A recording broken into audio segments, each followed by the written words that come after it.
आप सभी के अंदर विराजमान परमात्मा को मैं प्रणाम करता हूँ। मेरा प्रणाम स्वीकार करें। आज हम जानेंगे क्या वाकई ही ब्रह्मा जी ने उनकी ही बेटी सरस्वती से शादी की थी। उन्हीं ने सब शास्त्र पुराण लिखे और हम उन्हीं को पढ़ते हैं। तो कहाँ चूक हो रही? क्या हमारे समझने में चूक हो रही कि वाकई ही ऐसा हुआ? बात महत्वपूर्ण ये है कि सभी साधु संत महात्मा भी यही बातें रटे जा रहे हैं कि उन्होंने अपनी पुत्री से शादी की। या तो हम मूर्ख हैं जो ऐसी मनगढ़ंत बातें सुनते हैं और समझते हैं और सुनाते हैं लोगों को, या तो फिर स्वयं ब्रह्मा जी ही मूर्ख हैं जो इस प्रकार की अनुचित कार्य किया, अपनी ही बेटी को पैदा करके उन्हीं से ब्याह किया। आज इस समाज हिंदू सभ्यता में फैले हुए प्रश्नों का समाधान के लिए ये वीडियो बना रहा हूँ। समझने का प्रयास करिएगा। ना ही ब्रह्मा जी ने अपनी बेटी से शादी की, ना ही और किसी से शादी की। इसको समझने से पहले भगवान शिव के विषय में जानते हैं। मेरा एक वीडियो बना हुआ है किस तरह से नंदी महाराज और रावण बने महेश। भगवान शिव के 3 स्वरूप है, जिसमें उमा महेश, उसके बाद सती और महादेव, और उसके बाद पार्वती माता और शंकर भगवान। यहाँ समझने का प्रयास करेगा। उमा के साथ जिन्होंने शादी की वो महेश देव कहलाए। माता सती के साथ जिन्होंने शादी की महादेव, उनको देवों के देव कहलाए। और माता पार्वती का जिनके साथ विवाह हुआ वो भगवान शंकर कहलाए। अब ये सोल जर्नी है, इस विषय में मैं वीडियो बना चुका हूँ, इसलिए अभी नहीं कहूँगा, आप देख सकते हो उन वीडियो को। इनके आगे मैंने बताया है किस प्रकार माता पार्वती और शंकर द्वापर युग के अंत में अर्धनारेश्वर स्वरूप में आते हैं। ये बात आप सबने सुनी होगी, पढ़ी होगी शास्त्र पुराणों में भी। और अर्धनारेश्वर बनने के बाद वो शिव पार्वती के रूप में रहते हैं और फिर निराकार स्वरूप शिव बन जाते हैं। ये आत्मा की जर्नी है, सोल जर्नी है, ये तत्व ज्ञान है। जिस तरह से भगवान शिव ने अपने जीवन में अलग अलग योगों को करके बताया, ये योग का ही एक आयाम अर्धनारेश्वर स्वरूप है। इस सृष्टि में ना कोई पुरुष है ना कोई स्त्री है, बल्कि हम सभी आत्माएं ही है। स्त्री और पुरुष 2 प्रकार की एनर्जी है जो हमारे शरीर में विद्यमान रहती है। आज विज्ञान भी इस बात को स्वीकार करता है। मस्कुलिन एनर्जी और फेमिनिन एनर्जी ऐसा कह के बुलाते हैं। जो उसमें स्त्रीण भाग रहता है, फेमिनिन एनर्जी, वो हमें सही मार्गदर्शन देता है। और जो पुरुष तत्व रहता है वो उस पर कार्य करता है। तो दोनों का जितना बैलेंस रहेगा वो योगी, वो साधक, वो व्यक्ति श्रेष्ठ होगा। हम जितनी भी हिंदू सभ्यता की अन्य सभ्यताओं में जो साधना करते हैं उनको वैज्ञानिक दृष्टि से देखा जाए तो दोनों एनर्जियों को बैलेंस बनाने की ही साधना है। चाहे वो मंत्र जाप हो, ध्यान हो, हठ योग हो कि अन्य कोई भी प्रकार की प्रणाली हो, इन सब का जो कारण है, उद्देश्य है, शरीर में क्या चेंजेस आते हैं, क्या फेरफार होता है, क्या बदलाव आता है शरीर में, वो यही है कि हमारे शरीर की दोनों एनर्जियाँ बैलेंस होती है।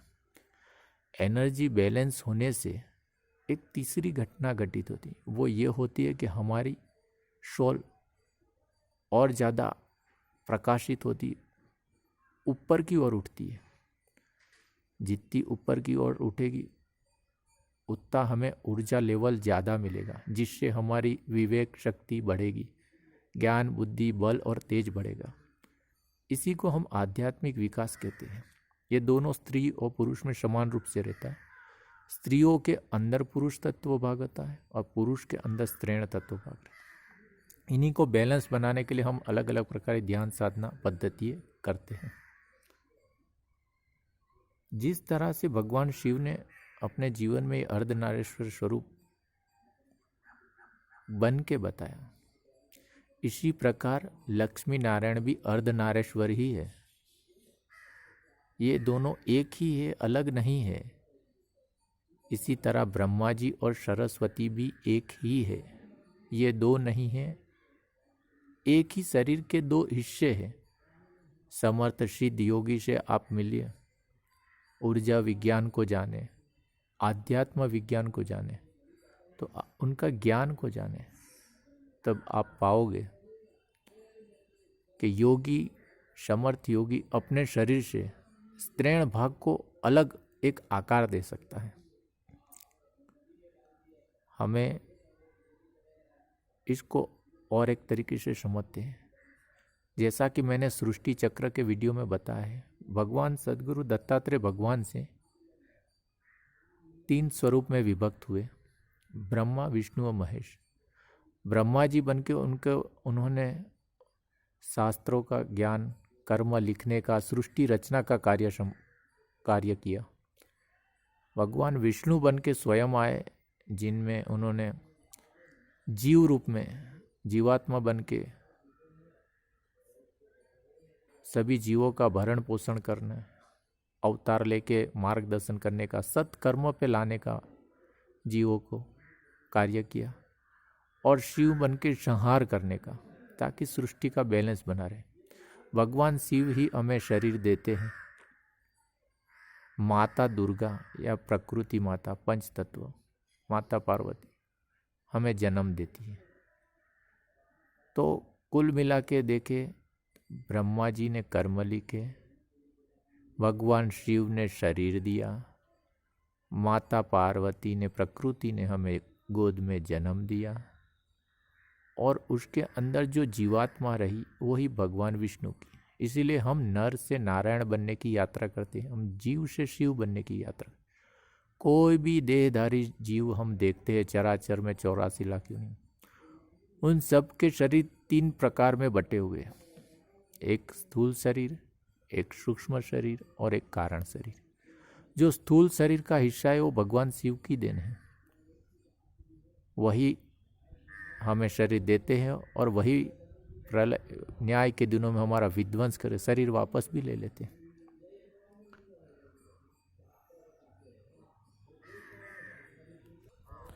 तो कोई भी जीव अपनी सोल जर्नी करता है तो सर्वप्रथम वो सत्य के पास पहुंचता है, सत्य के मार्ग पे चल के सत्य के पास पहुंचे, और सत्य ही शिव है, सत्य को ही आत्मा कहा जाता है। आत्मा को जानने से हम परमात्मा शिव को जान सकते हैं। जब हमें आत्मा के तल पे पहुंच जाएंगे, जो आत्मज्ञानी वो बताते हैं स्वयं भी कि ये मेरा शरीर नहीं है, ये जो आप देख पा रहे हो वो शरीर पंच तत्व का बना हुआ है, उनसे भिन्न मैं शुद्ध आत्मा हूँ। इस प्रकार की बातें बता। ऐसा क्यों बताते हैं? यही कारण है, जो पंच तत्व से हम इस स्थूल आंखों से देखते हैं शरीर, वो स्थूल शरीर है, और उनसे भिन्न एक सूक्ष्म शरीर है। तो जब हमारी यात्रा जीव से शिव तक की होती है तो हम सत्य तक पहुँचते हैं। सत्य पहुँचने के बाद हमें सूक्ष्म शरीर मिल जाता है। आत्मा के साक्षात्कार बाद हमें सूक्ष्म शरीर मिलता है। उसके बाद हमारा जन्म मरण नहीं होता, जन्म मरण के चक्कर से हम मुक्त हो जाते हैं। इसीलिए शास्त्र पुराण में इस बात को कहा गया है, जब आत्मा रूपी हमें आत्मिक शरीर, कॉस्मिक शरीर मिल जाता है, तब वहाँ कोई स्त्री और पुरुष नहीं रह जाता। लेकिन उनके अंदर भी अभी स्त्री ऊर्जा और पुरुष ऊर्जा विद्यमान रहती, वीर्य ऊर्जा के रूप में। वही आगे चल के निराकार में आत्मा से परमात्मा की गति करते हैं। तो जिस तरह से एक जीव अपनी सोल जर्नी में स्थूल शरीर को छोड़ के सूक्ष्म शरीर में पहुंचता है। इसी तरह योगी लोग भी अपने शरीर में दोनों एनर्जियों को बैलेंस करके आत्म कल्याण कर लेते हैं और इतने सामर्थ्यवान भी बन जाते कि अपने शरीर की स्त्री ऊर्जा को, स्त्रैण भाग को, फेमिनिन एनर्जी को अपने से अलग करके अलग रूप दे सकते हैं। क्योंकि शरीर देने का काम शिव का है और जन्म देने का काम प्रकृति का है। तो यही बात भगवान विष्णु और लक्ष्मी माता पे भी लागू होती है और इसी तरह से वो लक्ष्मी नारायण बने। और यही बात ब्रह्मा जी और माता सरस्वती पे भी लागू होती है। ब्रह्मा जी के विषय में शास्त्रों में वर्णन आता है, उन्होंने संकल्प करके पृथ्वी पे जल छिड़का अपने कमंडल से, उनमें से माता सरस्वती प्रकट हुई वीणा बजाती हुई। उनसे प्रसन्न होकर फिर उनके साथ विवाह किया। तो निश्चित रूप से वो उनकी पुत्री नहीं हुई, वो उनके ही शरीर का हिस्सा था, उनके ही शरीर का स्त्रैण भाग था।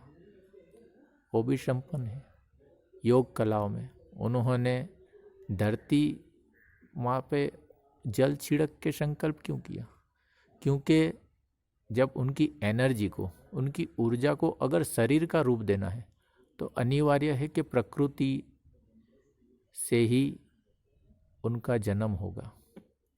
इसीलिए जब भगवान ब्रह्मा जी ने संकल्प करके अपने कमंडल से जड़ छिड़का प्रकृति पे, तो प्रकृति माता पार्वती ने उनको जन्म दिया, माँ दुर्गा ने उनको जन्म दिया और भगवान शिव ने उनको एक शरीर दिया।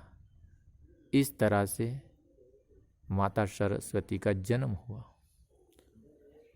और इनके साथ फिर इन्होंने विवाह किया। इस तरह से माता सरस्वती और ब्रह्मा जी का विवाह संपन्न। उनको योगी लोग जानते हैं, सिद्ध लोग जानते हैं, पर आज के कर्मकांडी और तोता गुरु लोग इस बात से अपरिचित हैं। इसीलिए अपने मनगढ़ंत कथाएं, पुस्तकें पढ़ के बनाते रहते हैं। पोथी पढ़ पढ़ जग मुआ, पंडित भयानक हुए। ये पंडित भी नहीं बन पाए, कथा में क्या सुनाएंगे आपको। खैर, ये उनका प्रश्न है। उम्मीद करता हूँ आप लोगों का थोड़ा समाधान हुआगा। इसमें और भी काफ़ी कुछ जानकारी है, वीडियो लंबा हो जाए इसलिए मैं ज़्यादा नहीं कह रहा हूँ।